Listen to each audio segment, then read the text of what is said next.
Tout de suite, qu'est-ce qu'elle nous dit, cette nouvelle étude américaine, sur le variant Delta? Eh bien, la première information, c'est que les personnes touchées par le variant Delta, eh bien, elles développeraient des formes de la maladie plus graves que celles touchées par les variants précédents. C'est ce que nous explique cette note interne de la principale autorité sanitaire américaine dévoilée par le Washington Post.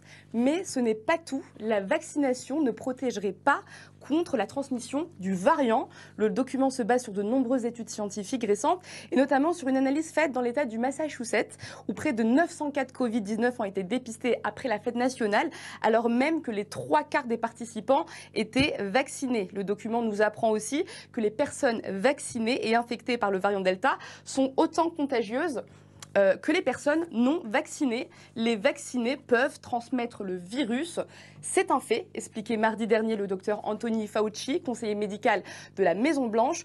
Une information confirmée par cette étude qui nous apprend aussi que les personnes vaccinées et infectées par le variant Delta ont une charge virale comparable à celle des non-vaccinés. On trouve dans la cavité nasale des personnes vaccinées et infectées une quantité de virus à peu près similaire à la quantité de virus chez les non-vaccinés, explique le CDC.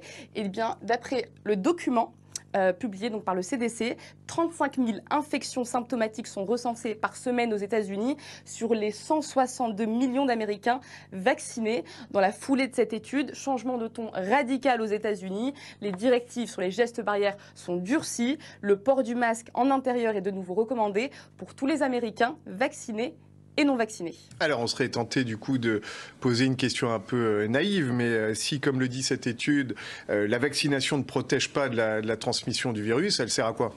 Eh bien, le risque de contracter le virus reste beaucoup plus faible lorsqu'on est vacciné, y compris avec le variant Delta. Le risque d'infection est divisé par 3 chez les vaccinés selon l'étude. Et la vaccination limite également le risque de développer les formes graves et les décès en cas d'infection au variant Delta. Et Aïcha, on a commencé à en parler, mais cette étude nous montre aussi la grande contagiosité du variant Delta.